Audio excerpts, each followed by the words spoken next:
우리가 변해야 화목하게 산다. 오늘 토크 주제를 맡게 된 세종배단교회 남보현 목사입니다. 반갑습니다. 네, 오늘은 가족 구원에 대해서 조금 말씀 나눠보고자 합니다. 믿는 분들께서 믿지 않는 가족들 보시면 또 마음에 큰 고통과 근심이 있는 것을 저희가 부인할 수가 없습니다. 하나님께서는 세상에 두 가지 기관을 만드셨다는 것을 저희가 알고 있습니다. 바로 가정과 교회이죠. 그런데 가만히 생각해 보면 교회도 확대된 가족이라는 사실을 저희가 알게 됩니다. 그래서 하나님은 가정, 가족 이것을 너무나 소중하게 생각하시는 분이라는 사실을 저희가 알게 되는 것입니다.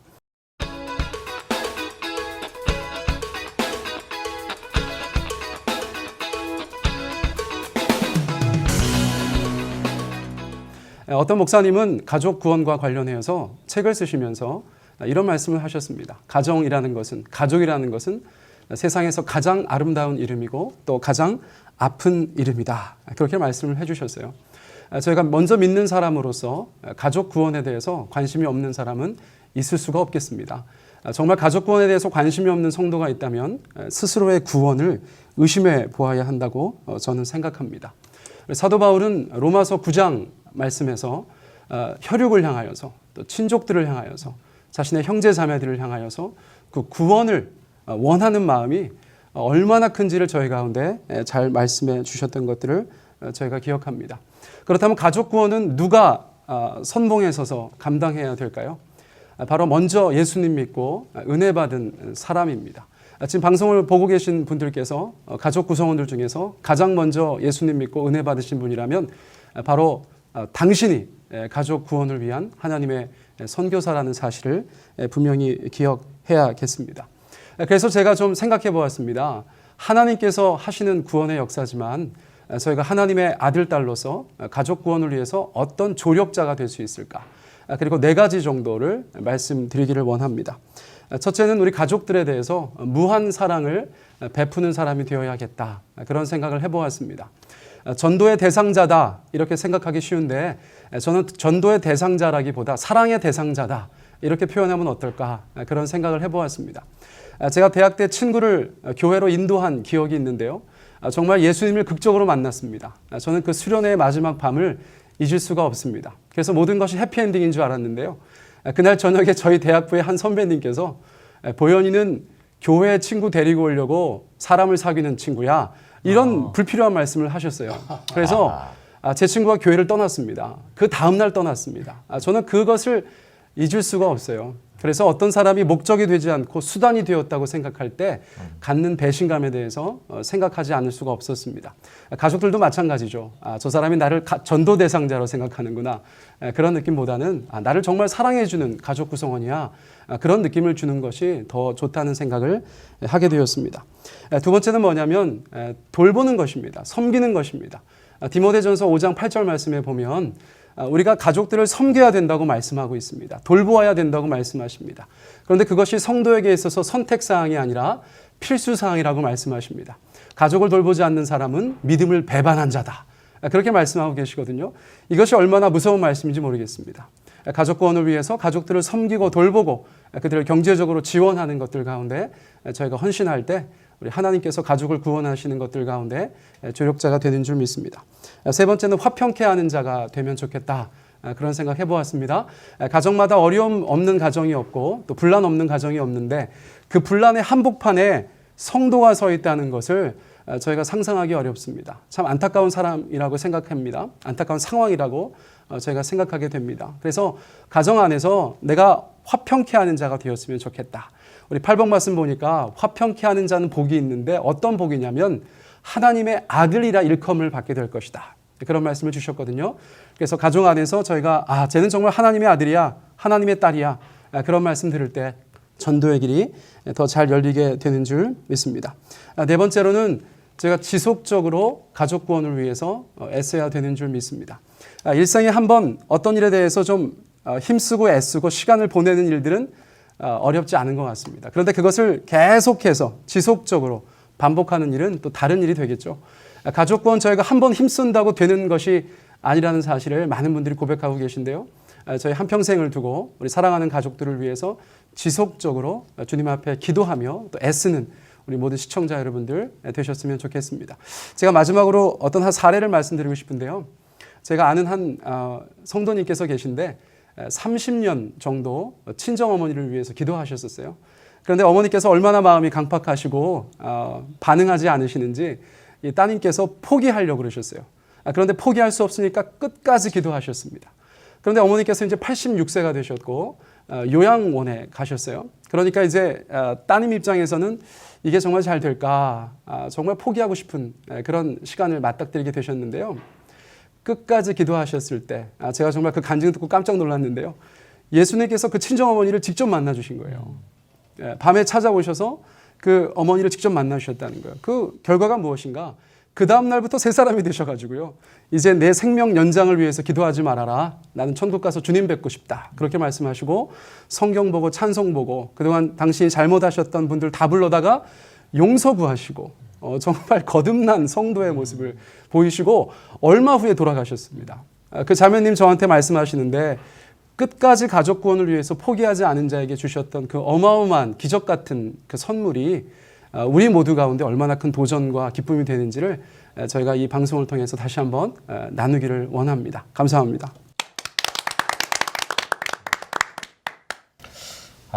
지난 한 4, 5주 동안 우리와 함께 하셨던 남보현 목사님 오늘 처녀작으로 귀한 주제 강의 말씀 주셨는데요. 정말 이 가족 구원 소리를 들으면 여러 단어가 생각이 납니다. 부담 또는 사명 또는 생명, 눈물 막 여러 가지 생각이 드는데 정말 오늘 귀한 원칙들을 많이 말씀해 주시고 귀한 또 간증까지 넣어주셨습니다. 오늘 이 주제 가지고 조금 더 깊게 얘기 나눌 우리 패널 목사님들 자기소개 좀 부탁드립니다. 안녕하세요. 대전성지교회 심상현 목사입니다. 안녕하세요. 마라나타 나사렛교회 박근식 목사입니다. 반갑습니다. 하나님의 영원한 봉, 청년들 영원한 봉이 되고 싶은 비타민 목사 민병호입니다. 안녕하세요. 저도 언젠가는 소개 멘트를 바꾸겠습니다. 세종배단위교회 남보현 목사입니다. 저는 이 시간 진행을 맡은 비전머슴 백광현 목사입니다. 샬롬. 자, 이제요.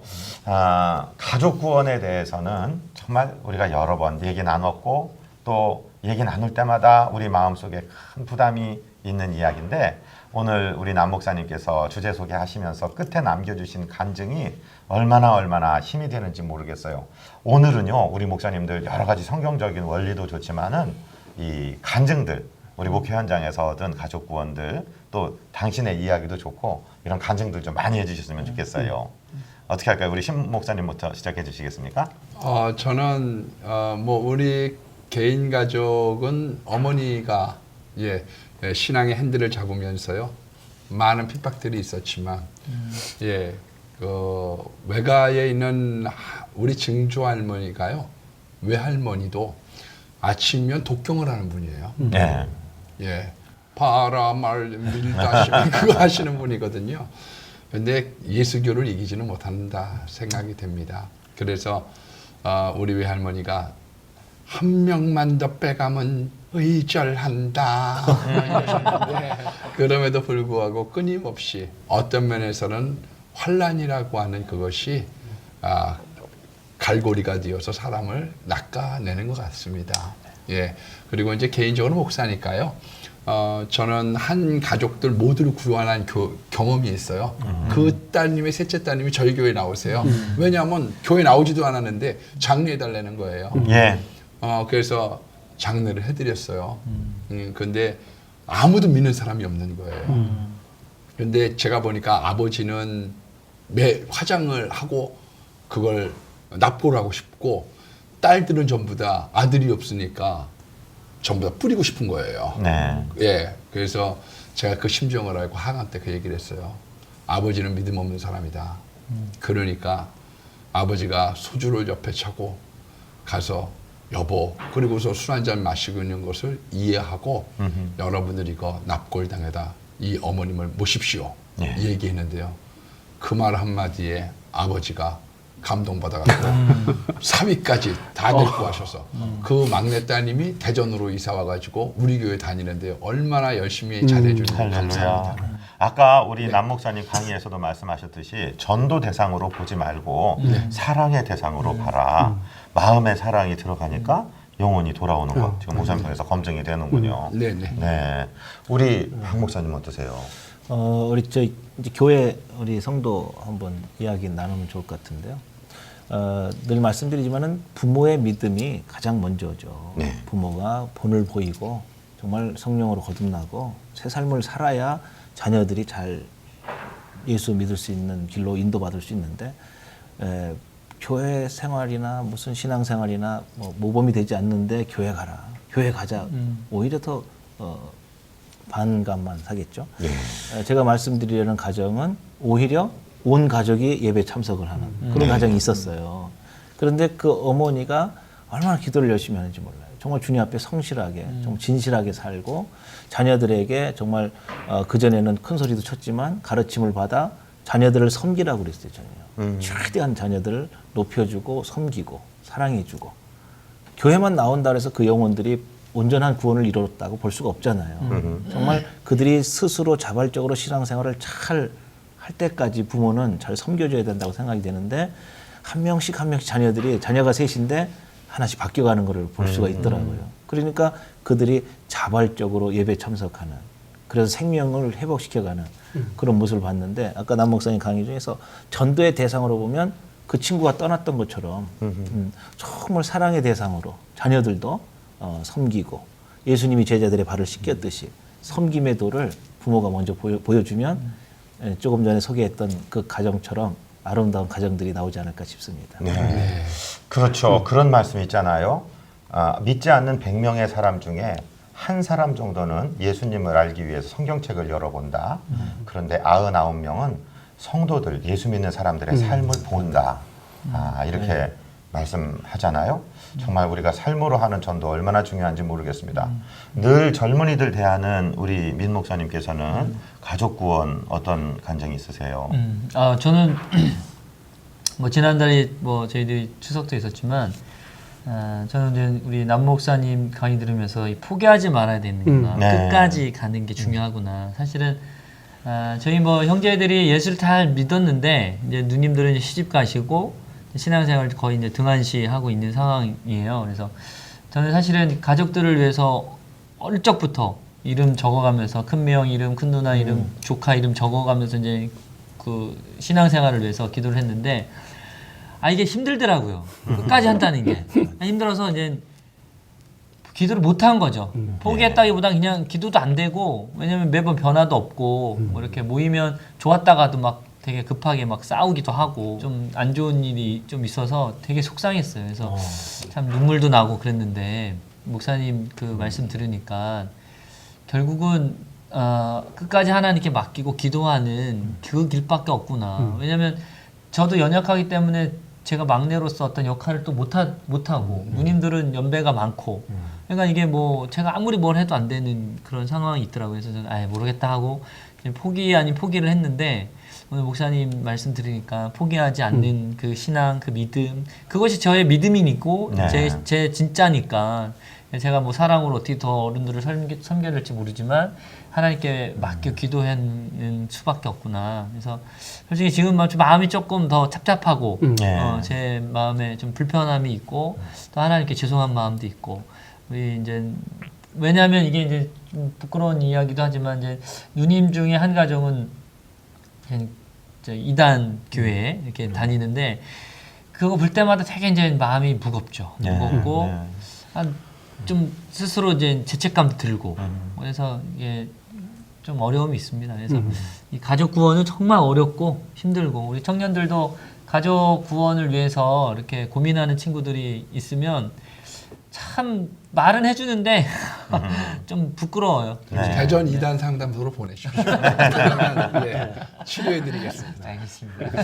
오죽하면 사도 바울은 그리스도에게서 자기가 끊어질지라도 원하는 바라고 아까 목사님 말씀하신 인용하신 말씀에서 그렇게 말씀하시는데 우리 남 목사님께서는 개인적인 간증이라고 그럴까요? 목사님 가정 얘기 좀 해주세요. 제가 이제 예수님 믿은 지 한 30년 가까이 됩니다. 네. 학생 시절에 예수님 만나게 됐고요. 그러니까 이제 가족 구원에 대한 당연한 그 마음의 열망이 생겼던 거죠. 근데 저희 아버지가 계셨는데 그때는 저한테 너무 이제 큰 장벽처럼 보였습니다. 뭐 교회 나가는 거 별로 좋아하지 않으셨고, 근데 제가 이제 기도했죠. 네, 기도했습니다. 근데 지금도 생각나는 게 제가 살던 그 아파트에 북박이장이 있습니다. 네. 이렇게 그려보시면 될 텐데 이제 아래는 저희가 보통 서랍이 있고요. 그 위에 이제 이불을 개서 놓잖아요. 예, 예. 그 위에 이렇게 옷을 가지런히 걸어 놓습니다. 그러니까 이제 이불하고 옷 사이에 공간이 있는 거예요. 그래서 제가 이제 고등학생인데 거기에 들어가서 무릎을 꿇고 웅크리고 베개를 입에 대고 통성기도를 했어요. 야. 말 그대로 골방에서 기도하셨군요. 네. 이게 뭐 밤인데다가 방도 깜깜한데 북박이장이니까요. 정말 치를 깠거든요. 그러니까 지성소 같은 거예요. 예. 하나님만 거기 계신 거예요. 정말 기도 많이 했거든요.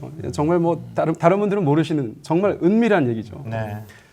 그런데 이제 세월을 이제 많이 거슬러 와서 지금은 저희 아버님께서 저희 교회에 출석하세요. 할렐루야. 예. 저희 교회 출석하셔서 그러니까 제 설교를 매주 들으세요. 매주 들으시는데 이제 개척하고 처음에 와서 저희 아버지가 제 설교를 들으실 때는 이게 얼굴이 화끈해가지고요. 그렇지. 이제 설교를 들으시는데 뭐 여기저기서 고개가 막 기웃기웃하고 아들 설교하는 거, 사위 설교하는 거 보시려고 이렇게 하시는데 처음에는 정말 힘들었어요. 네. 그런데 이제 어느 날 제가 아버님을 이렇게 뵈다가 제가 울컥하더라고요.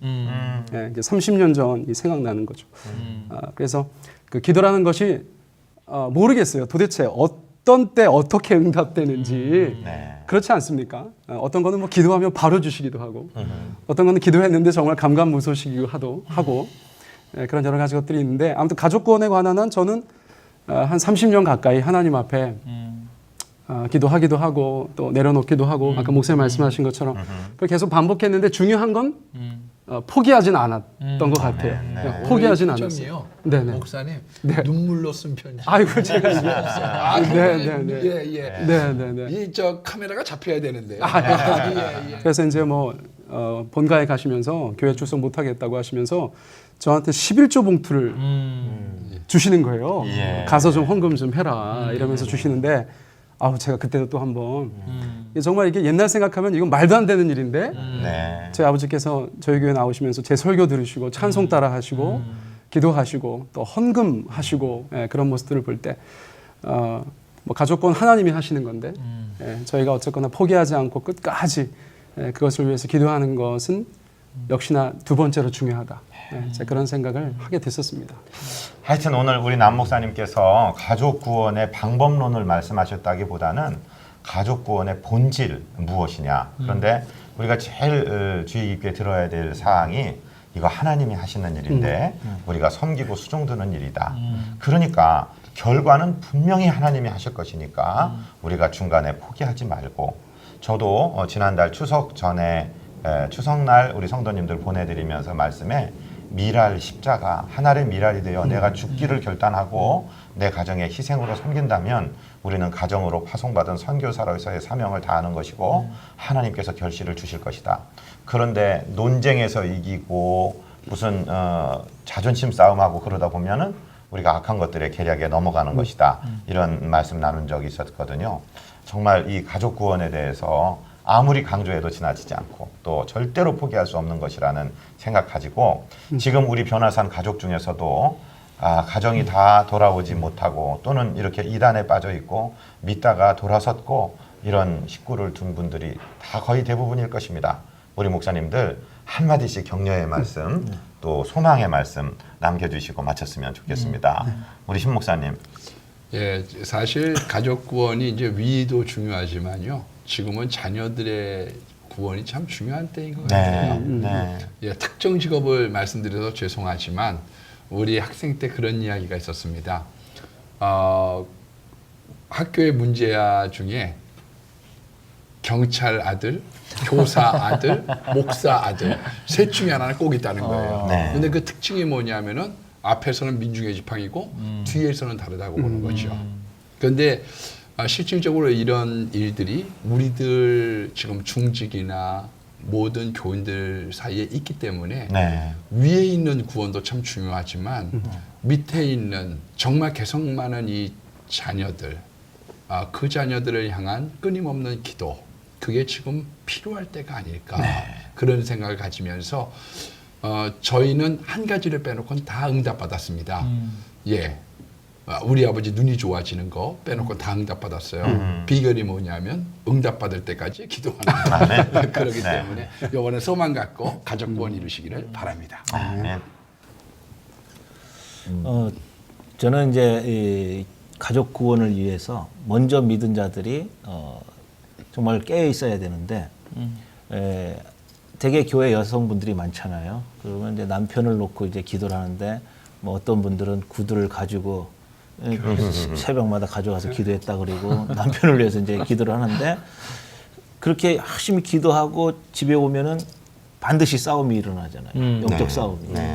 그럴 때 그 사람을 보지 말고 그 너머에서 사단이가 지금 그 사람을 이용해서 나를 넘어뜨리려고 하는, 힘들게 하고 좌절시키려고 하는 그러한 것을 반드시 보면서 내가 핍박을 받고 어려움을 당할 때 나는 그리스도인으로서 하나님이 인정하는 사람이기 때문에 사단이가 지금 나를 넘어뜨리려고 한다고 그렇게 생각을 하면서 그 남편이나 또 자녀들 얘기했습니다만 자녀들을 이제 사랑하고 또 그 너머에서 그 자녀들을 통해서 남편을 통해서 나를 넘어뜨리려고 하는 그 사단을 영적으로 예수의 이름으로 물리치고 하는 영적 능력을 가지고 가정을 잘 이끌어가면 가족 구원 반드시 하나님께서 이루게 하시리라고 믿습니다. 우리 민 목사님께서는요? 저는 아까 목사님 말씀하신 것처럼 그 사랑의 대상자로 보는 개념이 되게 중요한 것 같아요. 그러니까 저도 앞에서 이렇게 연기는 할 수 있는데 느껴지는 거잖아요, 상대방이. 그러니까 제가 누님들이나 형님이나 또 우리 뭐 매형들한테 조카들한테 정말 목사로서 먼저 은혜 받은 자로서의 좀 증거가 나타나야 되는데 그거 다른 게 아니고 사랑의 감동이 있어야 되지 않나 싶어요. 그래서 더 포기하지 않고 기도해야 될 것 같고 그 대상을 내가 정말 전도의 대상, 내가 한 건 한다 뭐 이런 게 아니라 정말 하나님의 그 사랑으로 좀 품고 섬기면 언젠가는 그 내가 믿는 예수를 궁금해하고 돌아오지 않을까. 그래서 사실 앞부분에 조금 제 안에 좀 부담이 있었지만 소망이 있고 또 힘이 나고 내가 포기했었구나라는 생각도 들고 해서 기도해야 되겠다 이런 강한 마음이 들어서 감사하네요. 네. 네, 우리 남 목사님께서도 정리해 주십시오. 생각을 해보니까 조지 뮬러 목사님이 생각이 납니다. 뭐 기도응답 많이 받기로 유명하셨던 목사님이신데 설교 중에 많이 저희가 쓰는 예화예요. 뭐 친구를 위해서 기도했는데 조지 뮬러 목사님 장례식장에 와서 예수님 믿었다. 그런 예화를 저희가 많이 쓰고 있습니다. 제가 어느 날 궁금한 거예요. 조지 뮬러 목사님이 몇 세에 돌아가셨는가. 근데 제가 책을 읽다 보니까 93세신 거예요. 93세. 이게 정확한 네. 5만 번 응답받으시려면 그렇죠. 5만 번 응답 받으셔야 되니까 93세를 사셨어요. 그러니까 정말 그 친구를 위해서 오래 기도하신 거고 또 한 가지는 어쨌거나 생전에는 그분의 회심을 못 보셨다는 거죠. 돌아가신 장례식장에서. 그러니까 저희가 믿음의 지경을 어디까지 넓혀야 되냐면 지금 눈에 보이는 세상에서 내 당대에 뭐가 안 돼도 하나님께서는 그 너머에서까지도 일하실 수 있다. 우리 자녀들에 대해서 기도를 그래서 많이 쌓아두는 것이 중요하지 않은가. 우리 부모님들이 뭐 돌아가실 때 자녀들 다 안 믿고 있을 수도 있지만 그 당대에 떠나서 하나님께서 그 기도 가운데 응답하셔서 놀라운 역사가 나타날 수도 있는 거니까요. 아무튼 끝까지 포기하지 않고 하나님 신뢰하고 주님 앞에 그렇게 살아가는 것이 얼마나 중요한 것인가. 그 말씀 좀 드리고 싶네요. 네. 하나님께서는 우리와 동역하기 원하십니다. 그 똑똑한 천사들 사용하지 않으시고 정말로 전도에 미련한 것으로 그 하나님의 영혼 구원의 계획을 이루시려고 하는데 우리 목사님들 5분이 다 말씀하시는 것이 절대 포기하지 말아라. 하나님께 맡기고 저는요 급할 때는요 전도 대상자들 이름 적은 종이 위에 엄지손가락 딱 놓고 하나님 이 사람 하나님 거예요. 하나님 거예요. 하나님 거예요. 그렇게 주장하는데요. 선포하시고 주장하시고 달려가시기를 원합니다. 우리 변화산 구호하고 마치죠. 우리가 변해야 화목하게 산다. 변화산 야!